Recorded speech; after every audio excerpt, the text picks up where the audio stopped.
Is financial independence worth it? In today's video, we are breaking down what financial independence is and if it is really worth the steps to take to get there. And we'll also discuss the benefits of financial independence. I am Tiffany Thomas, your wealth mentor. I achieved financial freedom or independence in my 30s and became a millionaire at 40. I'm here to help you do that even earlier and easier. Let's dive right in.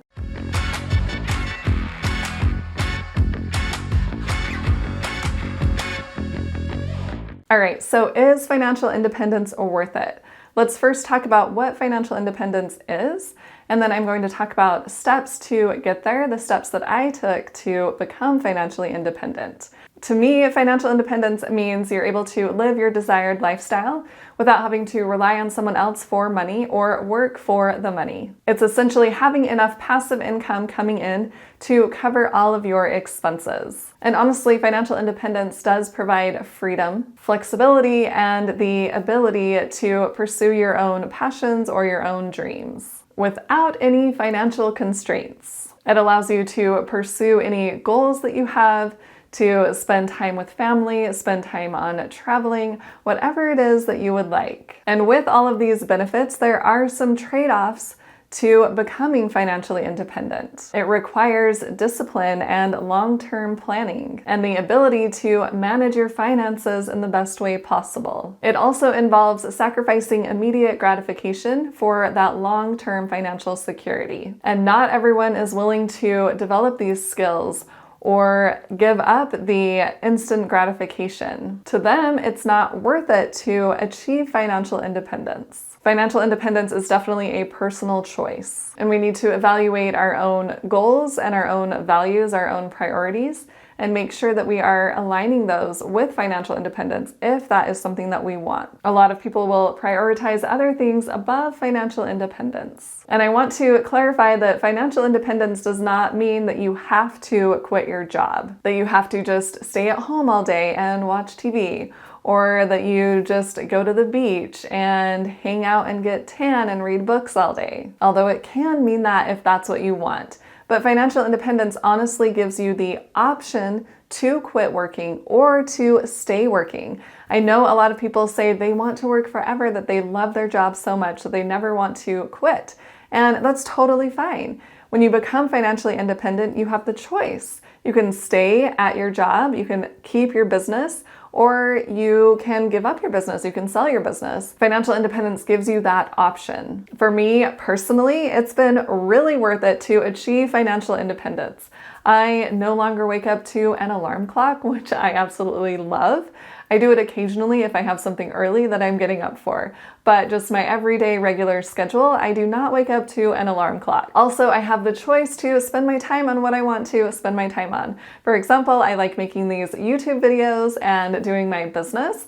It keeps my mind sharp and it helps me enhance my skills. So I enjoy doing that. I'm also passionate about helping people achieve financial independence or financial freedom. So I enjoy sharing this content. But if I didn't want to, then I wouldn't have to. I also get to spend more time with my aging parents. I know they are not going to be here forever, so it's nice that I have the time to spend with them right now. I can also spend time with my little niece and my nephew and even my great nieces and nephews. And I can also travel when I want to. And I can do other projects. For example, I am expanding my backyard patio and putting a gazebo out there, and I want to eventually build an office out there. So I can just spend my money and my time on things that are important to me. I don't have to go into a 9-to-5 job every single day and ask for vacation days. And that's another thing that I want to bring up. I was actually talking with a friend the other day, and she isn't super happy at her job, and so she was saying she may look for another job, but what she really just wants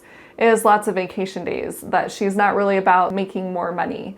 And I'm thinking, that's fine. Like, I get wanting the vacation days, but also if you were making more money, then you could invest more money, and then the sooner you could retire and you could travel whenever you wanted to without asking for a day off. And also without having to work a 9-to-5 job, I don't sit in traffic. I travel during low traffic times. Even when I'm going up to my parents for a dinner or something like that, I'll leave early so that I'm not sitting in rush hour traffic. and I have the flexibility to do that. And when everyone else is getting their oil changed on a Saturday because it's their day off, I'm doing it during the weekday at maybe 10 a.m. or something when a lot of people are not there. So not only am I saving time on things that I don't want to be spending my time on, like sitting in traffic, but I just have flexibility to spend my time on whatever it is that I want to. And also I get to donate my time. I volunteer every single week for a cause that I believe in. And when other people need help, I'm available usually to help them. There's just so much flexibility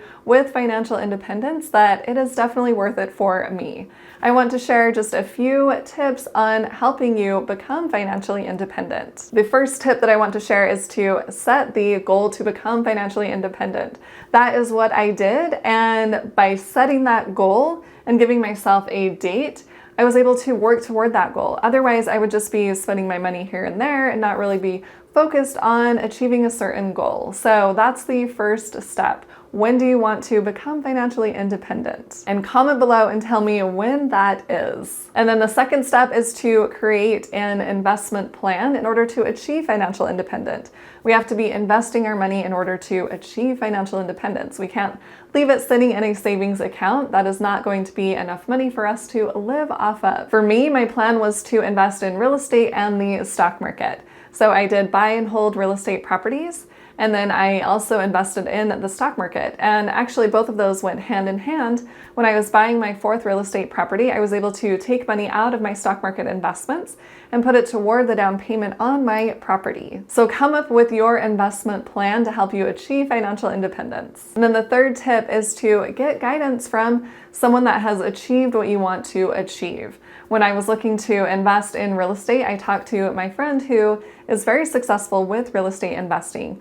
And I asked him for ideas or advice on how I should do that. But I wasn't asking someone that didn't already have what I wanted to have. And you can also get a financial coach if that is something that you want to do. And speaking of that, if you are interested in getting started in the stock market, I have a free masterclass where I go over how I can help you invest in the stock market. I will leave a link below in the description. You can click on that and check out the free masterclass. You can also get guidance through free resources like these YouTube videos. I also have my book out where I go over the steps I took to become financially free.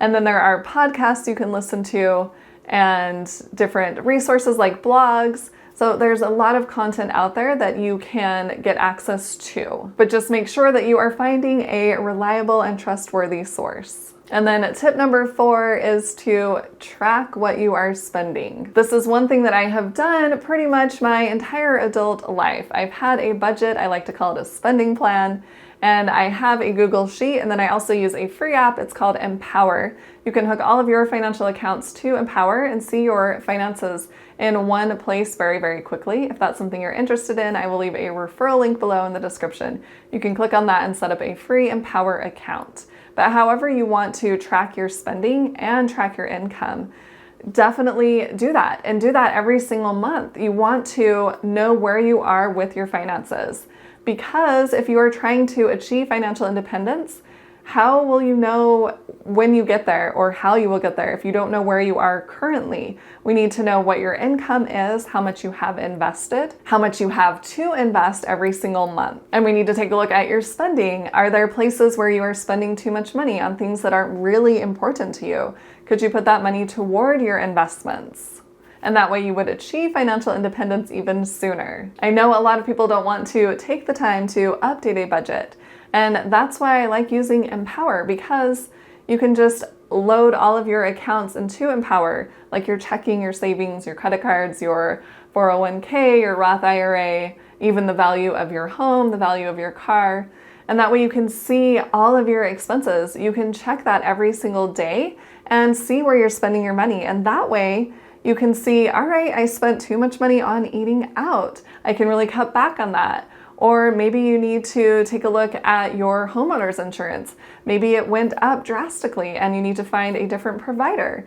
And speaking of that, mine increased almost 30%. They sent me an email saying it was increasing 27.8%. And that's on all of my properties. So I'm definitely looking for a new home insurance provider. But if I wasn't paying attention to these details on how much I was spending every single month, then I may not take the time to switch my home insurance provider. And this doesn't have to be time consuming. You can just take a few minutes every single morning, because once you start seeing where you are spending your money, you're going to be more conscious about where you're spending your money. But if you aren't aware of the changes that you need to make, then you're not going to be able to make them. And then the next tip that I want to share with you is to invest as much as possible as soon as possible. This is one of my biggest regrets. I wish I would have invested more of my money even sooner, because the earlier we start investing, then the earlier we can reach financial independence. And like I mentioned before, I think financial independence is definitely worth it, just for the options and the choices, the flexibility that I have.